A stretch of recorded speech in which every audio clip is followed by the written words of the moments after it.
स्वाधीनता के 75 साल बाद भी बड़खला विधानसभा केंद्र के छोटो दूधपातिल दिगली चौथे खंड में गांव के लोग पेयजल परिसेवा से परेशान हैं और स्वास्थ्य परिसेवा तथा यातायात परिसेवा से अब भी परे हुए हैं।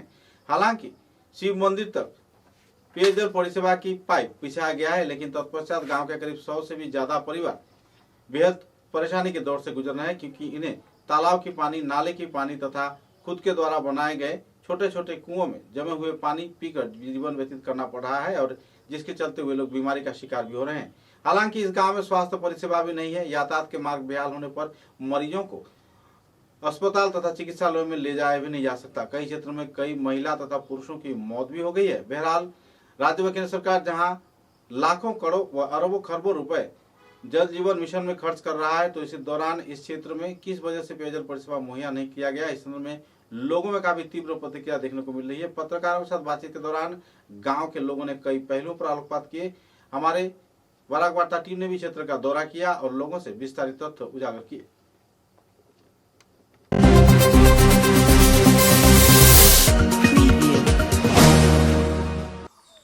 बहरहाल मैं मौजूद हूँ दूधपातिल चौथे खंड पर, जहाँ पर माछूघाट जीपी के अंदर ये इलाका पड़ता है।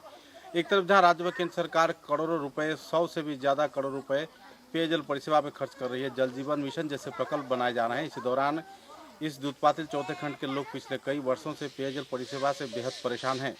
गाँव में पीने की पानी न रहने पर लोग जमे हुए विभिन्न क्षेत्र के नाले, तालाब व जमे हुए बारिश के पानी से गुजारा कर लेते हैं।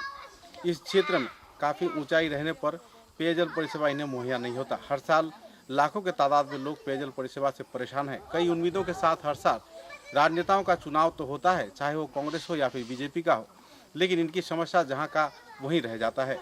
इस परेशानी के कगार में जी रहे लोगों का कहना है कि राज्य व केंद्र सरकार जहां जल जीवन मिशन जैसे करोड़ों रुपए के प्रोजेक्ट्स लोगों के उन्नयन के लिए जारी कर रहे हैं, लागू कर रहे हैं, तो ऐसे हालात में उनके गाँव में यह जल परिसेवा क्यों नहीं हो रहा है।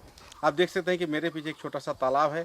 इस तालाब में कई प्रतिमाओं का निरंजन किया जाता है। काफ़ी प्रतिमाओं का अवशेष यहाँ पर देखने को मिला है, और इसी गंदे पानी में जो महिलाएं हैं पानी भर रही हैं, और ये पानी वे लोग पीते हैं और कई बीमारियों का शिकार भी होते हैं। चिकित्सा परिसेवा तो सरकार दे रही है, लेकिन साथ ही पेयजल परिसेवा के साथ बीमारी का फैलाव भी कर रही है।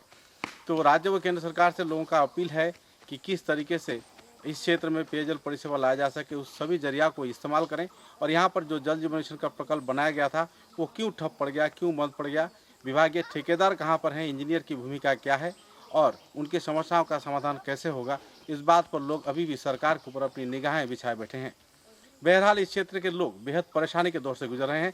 हमारे साथ गांव के कुछ प्रवीण व्यक्तिगण मौजूद हैं, कुछ महिलाएं मौजूद हैं, हम उनसे बात करेंगे। हमारे साथ मौजूद हैं सिंह जी। मैं सिंह जी को पहले आमंत्रण करना चाहूँगा इस क्षेत्र में उनके अनुभव के लिए। इस क्षेत्र के कई समाज सेवा उन्नयनमूलक गतिविधियों के साथ जुड़े हुए हैं। उनका काफ़ी प्रभाव इस क्षेत्र में, काफ़ी सहयोगितामूलक गतिविधि को अंजाम देते हैं। मैं चंचल दास जी को भी अनुरोध करता हूँ यहाँ पर आने के लिए, उनसे दो शब्द हम जानना चाहेंगे। सिंह जी, यहाँ पर एक अनोखा माहौल है, आपका पूरा नाम जानना चाहूँगा। मेरा नाम वीरभद्र सिंह है।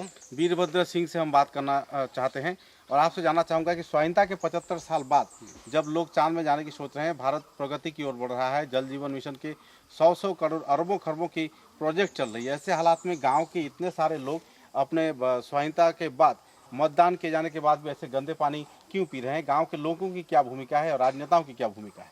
देखिए, हमारा जो ये एरिया है माछूघाट जीपी के अंतर्गत दूधपातिल पार्ट 4 में है। इसका ऐसे तो दिगाली बस्ती बोल के बोला जाता है। और यहाँ ये जो आप देखिए, कैमरा घुमाइएगा तो देखिएगा, यहाँ से महज 1.5 किलोमीटर दूर पे सिलचर टाउन है हमारा। लेकिन हम चारों तरफ से आज 75 साल से वंचित हैं, क्योंकि देखिए हमारे यहाँ का जो रास्ता घाट का समस्या है, रास्ता घाट के लेकर के, क्योंकि हमारा जो हम जहाँ पे रहते हैं वो दिगाली बस्ती थोड़ा सा ऊपर का जगह है, टीला है, जिसके कारण वजह से बारिश में इतना हाल खराब हो जाता है रास्ते का कि हमारा यहाँ से योगायोग व्यवस्था खूब ही खराब है। एरियल डिस्टेंस में देखिएगा तो हमारा ये जो गांव है महज 1.5 किलोमीटर दूर पे है सिलचर शहर से। लेकिन आज इतना सालों के बाद भी हम जैसे डिप्राइव्ड थे वैसे ही डिप्राइव्ड रह गए हैं। और पेयजल का जो समस्या है, पेयजल का समस्या हमारा यहाँ का जो कम से कम 100 घर आदमी है, और ये जो आदमी है ये कम से कम यहाँ 200 साल से यहाँ रह रहे हैं। कहाँ से कब आए थे इनका अता पता नहीं है। जो भी हो, यहाँ का मतलब बुजुर्ग लोग ये पानी पीते पीते मतलब ये कुएं से पानी पीते हैं, लेकिन ड्राई सीजन में क्या होता है सब कुआं सूख जाता है। और एक पोखरी है यहाँ, पोखरी के पानी का ये हालात आप देख रहे हैं। ये पानी पी करके लोग तरह तरह के बीमारियों का शिकार हो रहा है। और इसके बावजूद क्या होता है कि यहाँ से हमारा जो कोई जब पेशेंट जब सीरियस अवस्था हो जाता है तो यहाँ से हम सरकारी अस्पताल में ले जाने के लिए या कोई नर्सिंग होम में ले जाने के लिए हम जब कोशिश करते हैं तो इसके दौरान बहुत सारे लोग रास्ते में ही दम तोड़ चुके हैं। हमारा हालत इतना बदतर है कि क्या बताऊं। और इसके बाद ये है कि देखिए हम चाहते हैं यहाँ के जो जनगण है, जनगण की तरफ से मैं सरकार से विनम्र अनुरोध कर रहा हूँ कि सरकार करोड़ों करोड़ों रुपए इन सब प्रोजेक्टों पे खर्च कर रही है, रास्ते के यातायात के सुविधा के लिए, इसके बाद पीने के पानी के लिए। लेकिन हमारा ये जो एरिया आज मतलब जहाँ पर मतलब आदमी चांद मंगल ग्रह में जाने के सोच रहा है, उस समय पे हमारा ये जो एरिया है वंचित है। हमारा जो प्राथमिक जो सुविधा है, जो बेसिक नेसेसिटी है, इससे हम डिप्राइव्ड है। तो इसीलिए हम सरकार के पास अनुरोध करना चाहते हैं जल्द से जल्द हमारा तरफ ध्यान दिया जाए और हमारा ये सब जो प्राथमिक जो चाहिदा है इनको मतलब हल करने की कोशिश किया जाए। और एक बात है कि हमारा ये जो जगह है मतलब चारों तरफ से यहाँ का जो जनसाधारण जो है गरीब और शोषित वंचित जनसाधारण है, इनके लिए हमारा कोई सुविधा नहीं है। जब वोट आते हैं तो राजनेता हमारे पास आते हैं और क्या होता है वोट खत्म हो जाने के बाद राजनेता के पास जाने से वो कोई रिस्पॉन्स ही नहीं देते हैं, उनको दिखाई भी नहीं देता है। तो ये सरकार से हमारा अनुरोध है, ये जो जल प्रकल्प के बारे में हमने बहुत टाइम पे विभागीय कर्तृपक्ष जो है मतलब कि इंजीनियर जो है, ठेकेदार जो है, इनसे हम जोगाजोग करने की कोशिश की, लेकिन उन्होंने टाल बहाना करते करते मतलब कि आ जाएंगे, कल आएंगे, ये होगा वो होगा। बीच रास्ते में क्यों हमारा प्रकल्प बंद हो गया इसके बारे में हमारा कोई जानकारी नहीं है। हम पूछे तो किससे पूछे। ठीक है, धन्यवाद। धन्यवाद वीरभद्र सिंह जी। हम बात कर रहे थे वीरभद्र सिंह हमारे साथ हैं और एक দাদা उनसे जानना चाहूँगा। দাদা এখানে যে সমস্যাটা কতদিন ধরে চলছে এবং কি বলতে চাইবেন সরকারের তো সমস্যাটা বহুত দিন থেকে আমরা জল তো এখানে বিলকুল জলের যে সমস্যাটা আসলো যে কেন যে প্রধানমন্ত্রী আবাস যোজনার জল জীবন মিশন যেটা যে আমরা অর্ধেক রাস্তাতে ইয়া কাজটা বন্ধ হয়ে গেছে। হ্যাঁ, কারণ বন্ধ হওয়ার কারণটা কিটা আমরা তো ইঞ্জিনিয়ার কন্ট্রাক্টরে ফোন করছি, ফোন করে তারা কোনো রেসপন্স দেয় না আমরা।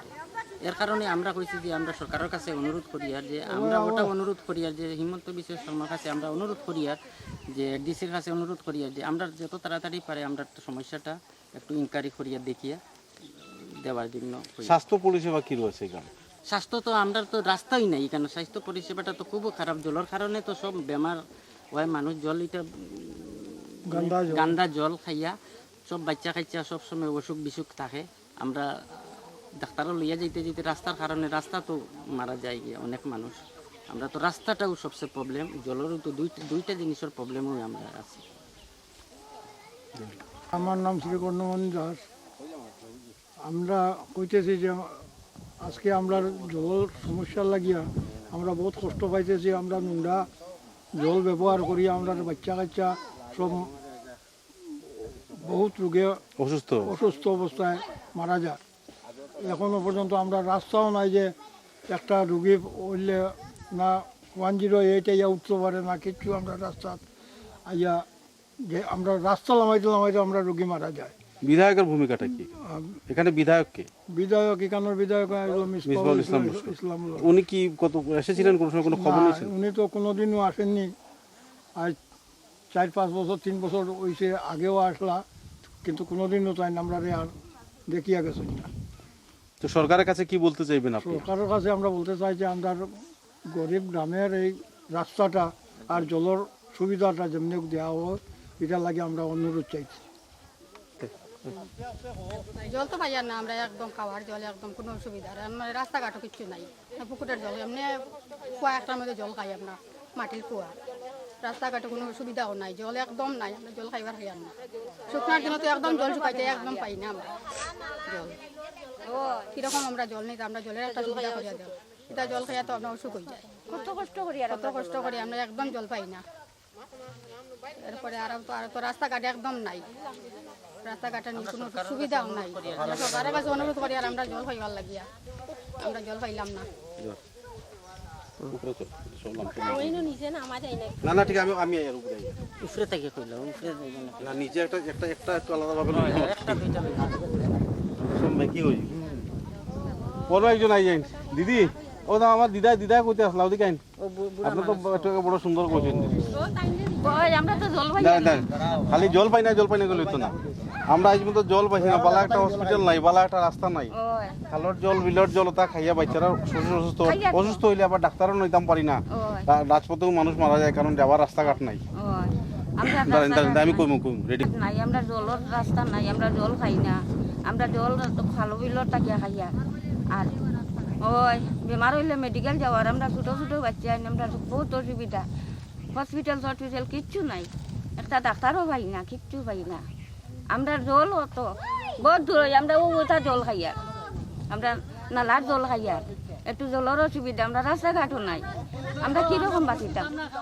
ওই আমরা আমরা কিচ্ছু পাই না আমরা রেখে ওলাও করে না আমরা খুব কষ্ট করি বিধায়ক কিংবা সাংসদ কোনো জায়গায় কোনো খবর নিয়েছেন আজ পর্যন্ত ওই এটা আমরা ভোটও দিতাম নাই আমরা জলও পাই না আমরা রাস্তাঘাট পাই না আমরা ভোটও দিতাম নাই যে সময় আইয়া সবে অনুরোধ হরবা যে গ্রামের সেবার লাগে জনসাধারণের সেবা লাগে আমরা একটু সুযোগ দাও আমরা তো দিলাম হারিয়া দিব যাওয়ার পরে আর খবর নাই রাস্তা আসেনি ঘাট আসেনি জল আসেনি কিতা অসুবিধা বা ইন্দিরা বাস আসেনি তা কোনো তা খবর নাই আমরা যদি অবজেকশন করি তাও ওইটা তারা শুনে না আয় না ওরকম নানান অশান্তি ওখানে অসুখ বিসুখ যদি হয় বাচ্চারা আমরা তো বড় ডাক্তার নাই ওই কেন আর এক মেডিকেল যেটাই না আনি লেপটপও আসুন এরা গেছে খাইলাতে খাইয়া রিয়েকশন করিলাম তে আবার বড় ডাক্তারও যাই আর গাইল খাইয়া তো ওইরকম আমরা খুব অশান্তির মাঝে আছি আমরা এখানে জল লিটা লাগে অসুবিধা ডিএ পঞ্চায়েতের হইতে এরিয়ে যে আমরা জল নাই তারা কইব যে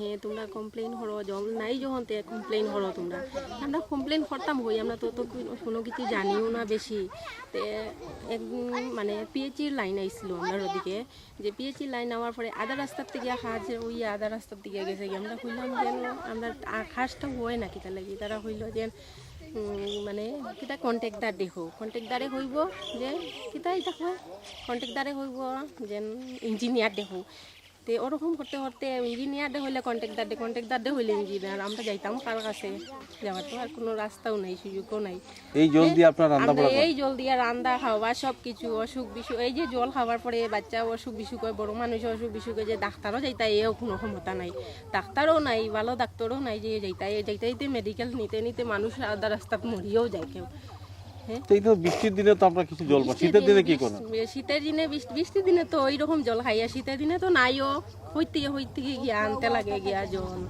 আনিয়া ওরকম খাই আর কি তাহলে নালা খালা এই রকম ধরনের জায়গার থেকে আনিয়া মুখ্যমন্ত্রী হিমন্ত বিশ্ব শর্মা জল জীবন মিশন প্রকল্প চালিয়ে যাচ্ছেন রাষ্ট্রীয় মিশন তো সেই জায়গায় মুখ্যমন্ত্রীকে কি বলতে চাইবেন না আমি ওটাই আমাদের মুখ্যমন্ত্রীর কাছে ওটাই অনুরোধ যে মুখ্যমন্ত্রী স্যার আপনার মানে আবেদন জানাইতেছি যে আমরা জলটা অতি সত্তর আমরা জলটা দেই নাইলে তো আমরা রাস্তাঘাট তো আচ্ছা আছেই দেখা যায় আরও রাস্তাও নাই হসপিটালও নাই জলও নাই অত এর মধ্যে হইয়া যে আমরা জলটা একটু তাড়াতাড়ি হইয়া আমরা হেমন্ত বিশ্ব শর্মার সার্টে হইয়া যে আমরা জলটা তো তাড়াতাড়ি দেওয়ার লাগিয়া না তো আমরা জল না পাইলে না তো আমরা মানুষ মরিয়েও যাই মরার পরে আমরা জল পাইয়া কিতা করতাম राज्य सरकार व केंद्र सरकार राष्ट्रीय जल प्रकल्प के तहत कई परियोजना हाथ में लिया है जल जीवन मिशन के तहत करोड़ों रुपए खर्च किए जा रहे हैं लेकिन दूध पातिल चौथे खंड में जो लोग हैं बेहद परेशानी के दौर से गुजर रहे हैं कई महिलाओं के साथ हमने बात किया कई बुजुर्गों के साथ बात किया यही बात सामने उभर कर आया कि अनदेखी कि हाँ अनदेखी राज्य व केंद्र सरकार की अनदेखी ठेकेदारों की लापरवाही विभागीय इंजीनियर की एक गैर जिम्मेदाराना भूमिका तथा दूसरे कई पहलुओं को सामने रखकर आखिरकार गांव के लोग बुरी तरह प्रभावित हो रहे हैं पेयजल परिसेवा स्वास्थ्य परिसेवा यातायात परिसेवा से परेशान दूध पातिल चौथे खंड के लोग आने वाले दिनों में चुनाव के दौरान मतदान से परे रहने का निश्चय किए हैं पत्रकारों के साथ बातचीत के दौरान उन लोगों ने कहा कि अगर राज्य व केंद्र सरकार या किसी भी भाजपा कांग्रेस या किसी भी राजनीतिक संगठन को अगर मतदान दिया जाता है वोट दिया जाता है तो लोगों की काफ़ी उम्मीदें उसके साथ जुड़ी रहती हैं लेकिन अगर इन उम्मीदों पर ही अरसों पानी फिर जाए तो लोगों का विश्वास किस हद तक रहेगा विश्वास के कगार पूरी तरह टूट गई है लोगों से आस्था उठ गई है और राजनेताओं की भूमिका पर लोग इन दिनों अपनी निगाहें चुरा रहे हैं बहरहाल इस क्षेत्र में पेयजल परिसेवा कब वास्तवायन होगी इसी की उम्मीद पर लोग तो जी रहे हैं, लेकिन देखना यह है कि सरकार की भूमिका या रवैया इस मामले में क्या होता है। कैमरामैन विशु राय के साथ मैं संजीव सिंह, बराक वार्ता।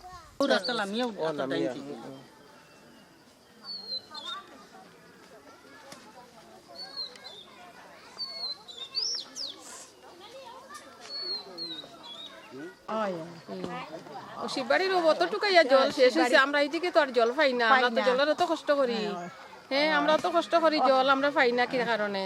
আমরা কিতা অন্যায় করছি? আমরা যে গ্রামে জল পাই না, আমরা এই জল পাই না, জল যায় না কারণ কিতা? আমরা কিদিকে তো জল, আমরা মোটেও তো জল পাই না। এখানে এসে শিববাড়ির কিনারো অত লোক, আমরা দেখো আমরা তো কষ্ট করিয়া জল খাই, অত কষ্ট করিয়া খাই, খালা নালা ওটা ক্ষেত জমি ভাঙ্গিয়া খাদা বাদা ভাঙ্গিয়া আমরা জল আনিয়া খাই। আমরা কি কারণে জল পাই না?